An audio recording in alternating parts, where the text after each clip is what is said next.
Mapagpalang araw sa inyo mga master, mga kuya, mga ate. Today is April 9, ka-araw ng Kagitingan.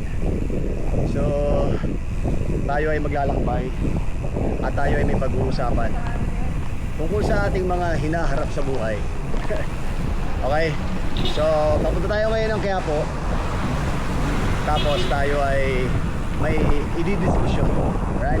Pero bago lahat, kung hindi ka pa nakakapag-subscribe, nakaka-follow sa ating mga socials, sa FB page, sa ating YouTube channel at sa ating TikTok, kung gusto mo ng mga usapan tungkol sa bisikleta, lahat ng mga may kinalaman sa bisikleta, huwag ka na magpapahuli. Mag-follow ka na at mag-subscribe ka na. Siya nga pala, ako po si Papa Jack. At narito ko ngayon sa Bike Talk with Papa Jack. Tara, simulan na natin ito. Dito tayo magsisimula sa Quezon City, sa may West Avenue. Tapos tatawid tayo papunta ng Quiapo, Manila. Okay? So ano ba yung pag-uusapan natin, Papa Jack?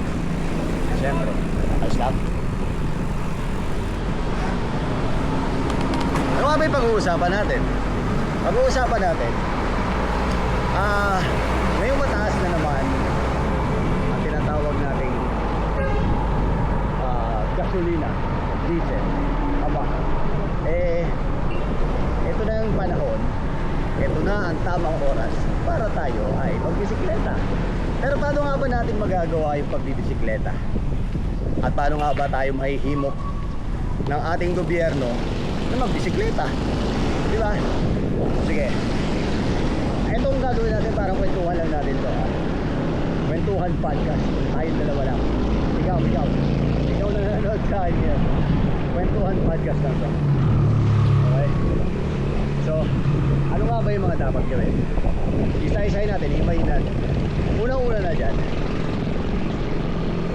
kung mataas ang gasolina, syempre, kung mapapansin nyo naman sa kalsada natin, hindi na ganun ka dami sa sasakyan.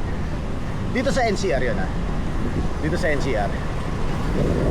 Pangalawa, karaniwan mga motor, yung mga nakikita natin ang dominant sa daan. Mas marami yung nagmumotor. Bakit? Kasi mas mura din naman talaga yung gasolina sa motor. Siguro nasa 400. Ako may motor ako Di lang ako nagpapa-full tank kasi 200 lang ako doon. So yung 200 ko, 2 litro na lang ngayon yan. Pero tipid pa rin. Kaya ngayon, hinihimok ng gobyerno na magano tayo, na magbisikleta tayo. Kasi o nga naman, kakapusin na tayo sa gasolina. Pero kasalanan ba natin yan? Tayo ba yung dapat mag-adjust? Tayo ba yung dapat tumulong sa gobyerno? Diba? Tayo ba yung dapat tumulong sa gobyerno o tayo yung dapat tulungan ng gobyerno? Parang hindi yata tama na tayo palagi kapag nagkakaproblema, tayo yung lagi tutulong sa gobyerno. Parang hindi naman dapat. Kaya nga natin sila ibinoto para dyan, diba? Binoto natin sila para ayusin nila ang gobyerno ng Pilipinas. Pero bakit lumalabas ngayon tayo pa yung sinasabi nila na tulungan natin ang gobyerno? Yes, in a way, kailangan natin tulungan ng gobyerno. Magtipid tayo sa tubig, magtipid tayo sa kuryente. Pero tama ba yun? Comment mo nga dyan. Comment mo nga kung tama yun. Andito na tayo sa may Roosevelt Avenue. Okay? At ang sumunod pang problema nito, ito pa nakikita ko isang problema. Naghihikayat sila na mag-bisikleta tayo lahat. Mag-bike to work tayo, or kung ano man ang pwede natin gawin gamit ang bisikleta para makatipid tayo sa crudo, diba? Pero ang tanong, pagka nag-bike to work pa ako, meron bang enough space ang aking kumpanya para sa safe na pagpaparkingan ko? Kung wala, bakit ako magbibisikleta? Paano kung nawala yun? Sasagutin ba ng kumpanya yun? Sasagutin ba ng gobyerno yun? Hindi naman, di ba? So, Pag ikaw bumili ka ng bisikleta, syempre kahit mumurahin yung bisikleta mo 5,000, 10,000 o kahit magkano pa yan, eh syempre mamahalin yung bisikleta mo. Hindi naman pwedeng bisikleta ka tapos pababayaan mo lang ng ganun-ganun lang. Diba? Kumbaga parang sa'yo, sa part mo, ang gusto mo syempre ayos yung pagpaparkingan mo, safe. Yung pag umuwi ka, wala, pag dumating ka at pinark mo, wala kang inaalala na baka nakawin, baka pagbaba mo wala na, alam mo yung ganun.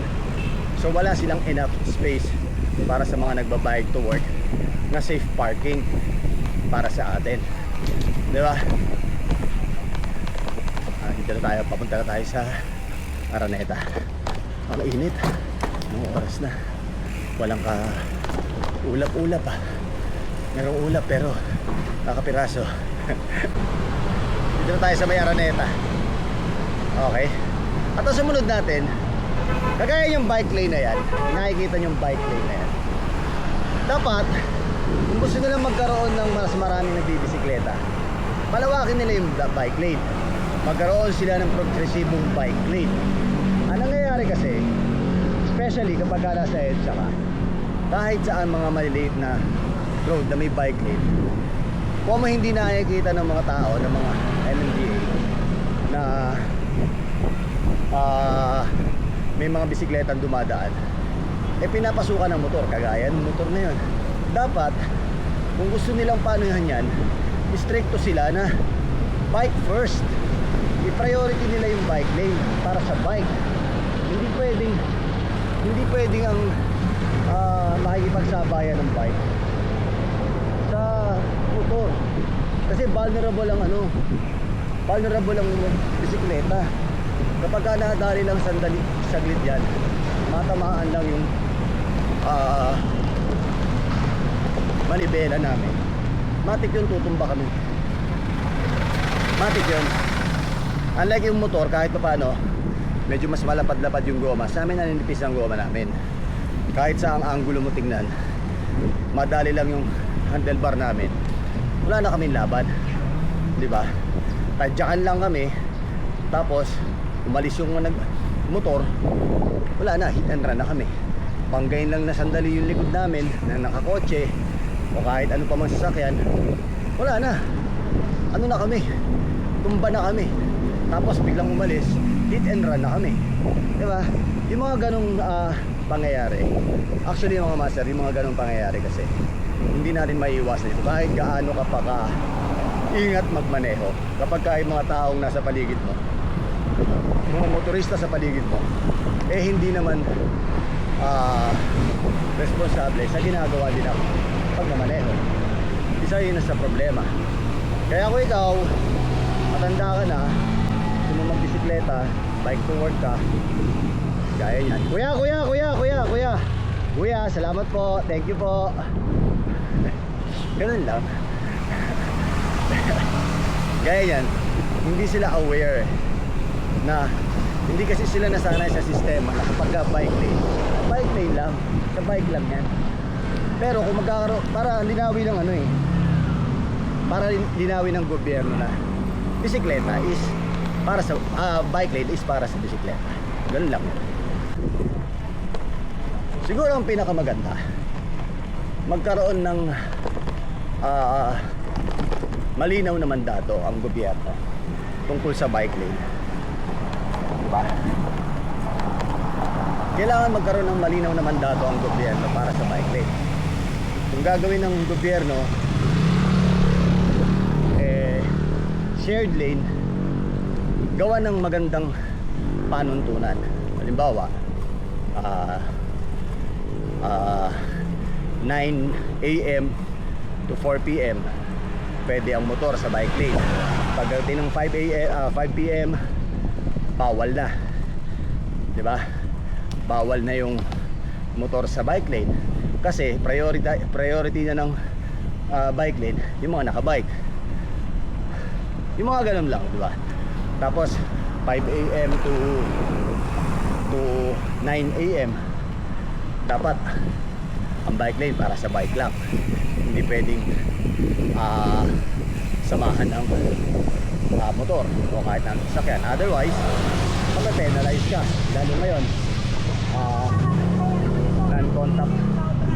non-contact apprehension, di ba? So maraming bagay na pwedeng gawing mandato ang gobyerno para mapanatili ang kaligtasan ng mga siklista na gusto nilang dumami, di ba? Na gumamit. Yun lang, sa akin lang yun, sa akin lang yun. Pero kung meron sila ibang magandang mandato na ipapatupad, gawin nila ng stricto. Isa pang problema dito sa atin, actually hindi lang dito, kahit sa parte, Batangas, Quezon, kahit saang probinsya o syudad, ito ang karaniwang problema ng mga siklista.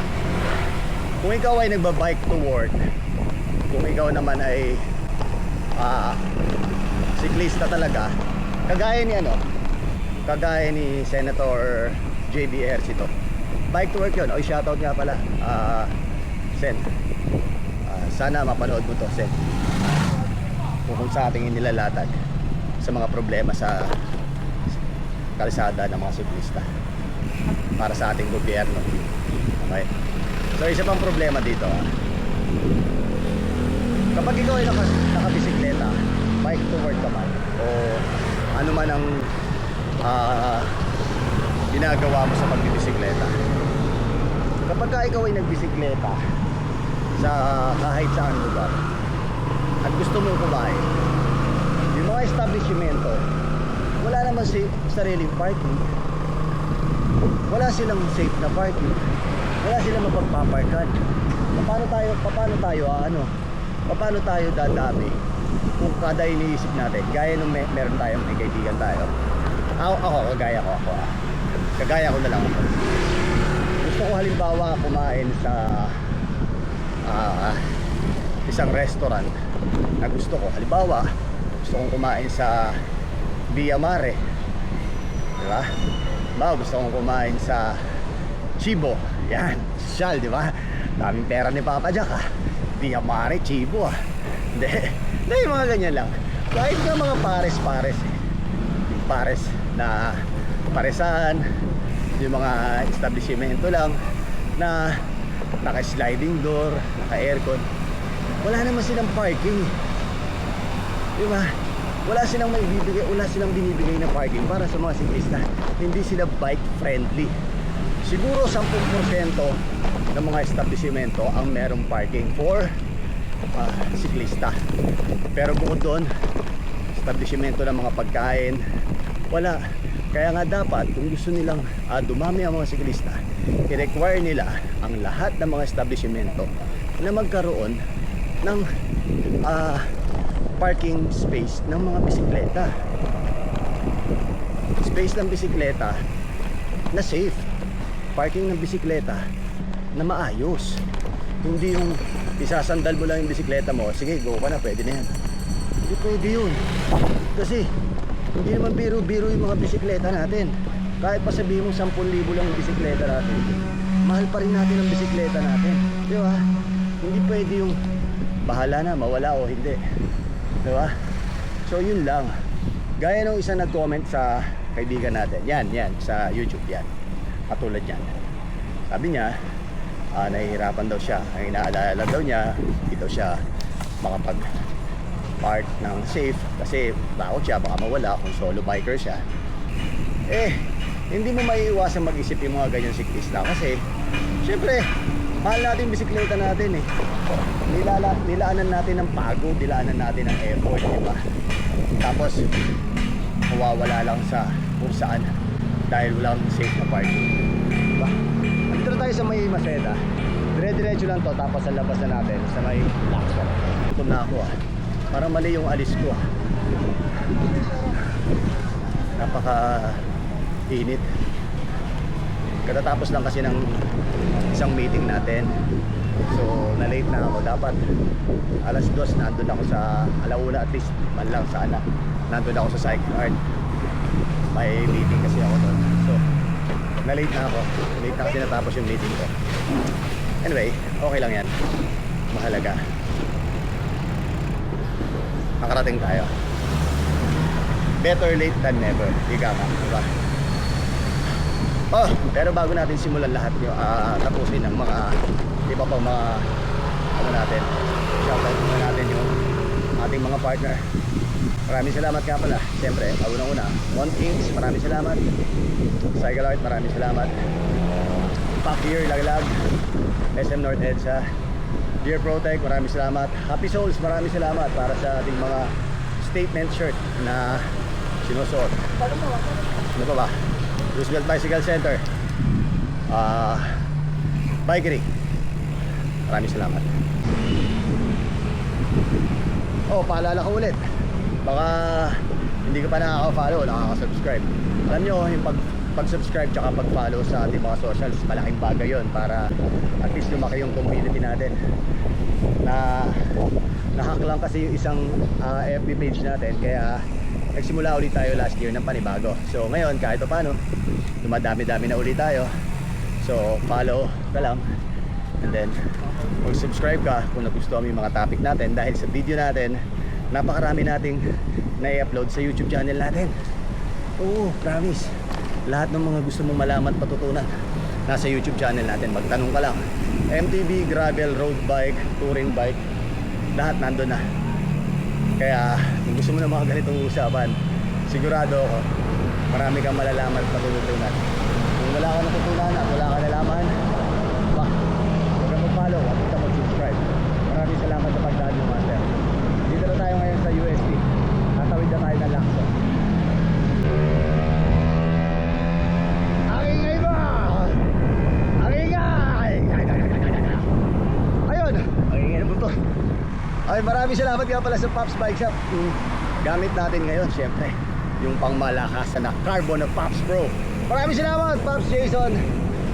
Maraming salamat, Pops Bike Shop. Kung gusto nyo ng mga Pops Pro series, napakarami at napakaganda at napakatitibay, kayo na lang ang magsasawang gumamit. So kung gusto nyo ng mga ganito Pops Pro series, mag-PM na kayo sa Pops Bike Shop. Sigurado ako lahat ng mga kailangan nyo na pangmalakasan at pangmatibayan, yung sawa na kayong gamitin pero buhay pa siya, Pops Pro series. Kompleto yan, may hubs, meron siyang manibela, lahat kompleto, puro carbon, at meron ding aluminum. Pinakamaganda yung frame. Alright, maraming salamat. Ang laki-laki ng lugar, ang laki-laki ng space. Dinarangan nila yung bike lane at tong jeep. Araw ng kagitingan ngayon, pero araw ng kabubuhan ng mga nakakainis.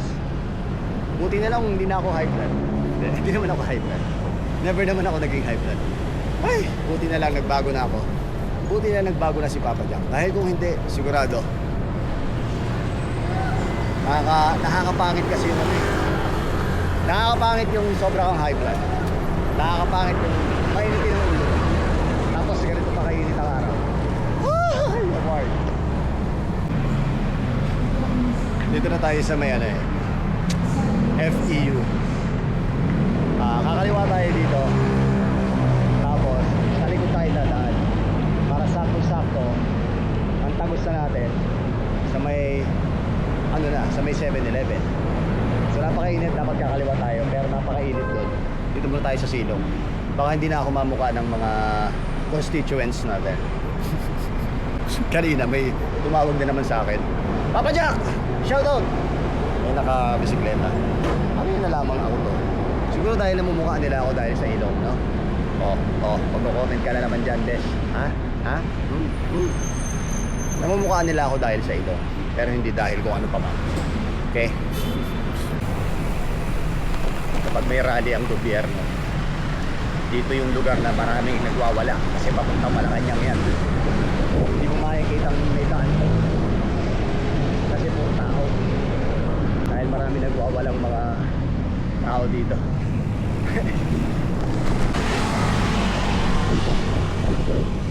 Ano nangyari sa bike mo?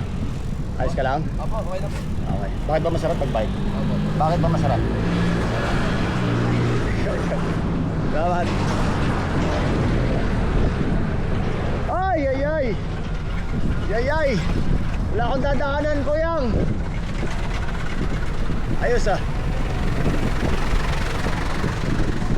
Mayroon lumaki. Hindi pala, sabi ko na naman. Mali na naman ako ng daan. Boss, gagawin natin. Sige. Wala na tayo dito. Init. Takarin ko na lang. Mas masaya maglakad eh. Ah.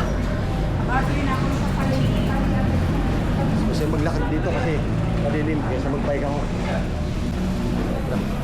Dito na tayo sa may Quiapo. Yung kabilang side, yun yung Quiapo Church. Yan.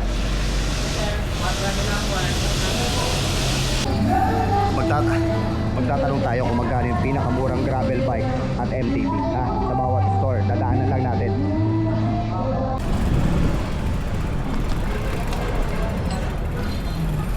Ano yung bisikleta dito? Eh sana mababa. Tignan natin kung sino yung pinakamababang gravel bike na presyo at MTB. Ano natin? 29er at 27.5. Ito pala yan. Basta, nagaling. Nag-meeting ako doon kanina tapos diretso ako ng Saddle Art. May meeting lang. Hindi ka nakabay, kuya? Eh, gano'n ko ng PSC. Talaga. Dami Aphrodite ka. Ano pangalan mo, kuya? Eric. Oh, shoutout ka muna, kuya Eric. Taga-saan ka, kuya? Hindi mo natin sa Munoz. Talaga. Ayos. Hindi ka nag-bike? Yung nasa gym. Oo nga pala. Hindi ka na nag-bike? Commute ka lang. Init eh. No? Sige, ingat ka kuya ha. Tama. Ingat ka kuya, maraming salamat ha. Thank you. Punta natin si Decimal. Tanong natin yung pinakamura. Okay. Para mauwi na lang namin ng... Ate, magkano pinakamura mong gravel bike? Wala na? MTB, pinakamura? 7.5. Punta naman tayo dito kay Dwarf Lane. Ate, magkano pinakamura mong gravel bike?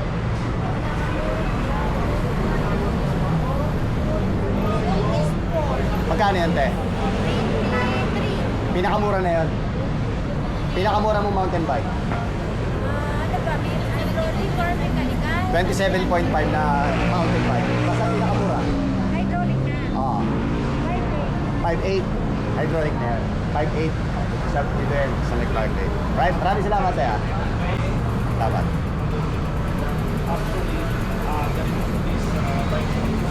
Kuya, pwede magtanong? Kuya, ano yung pinakamura mo daw na gravel bike sa'yo? Yes. Ano lang set? Boxer na, nag-iisa. Magkano? 26, 25. May discount pa yan, alam.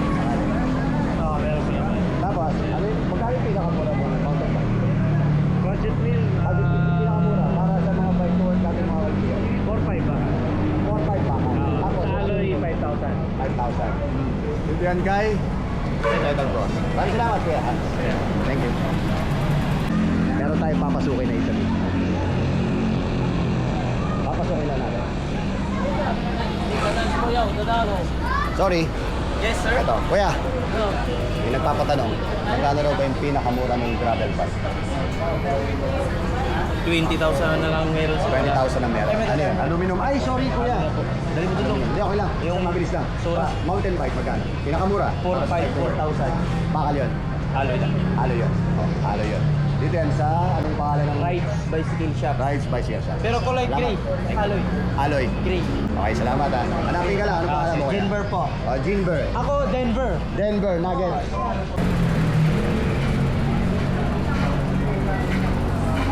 Ate, may nagpapatanong, magkano rin yung pinakamura mong gravel bike? 12.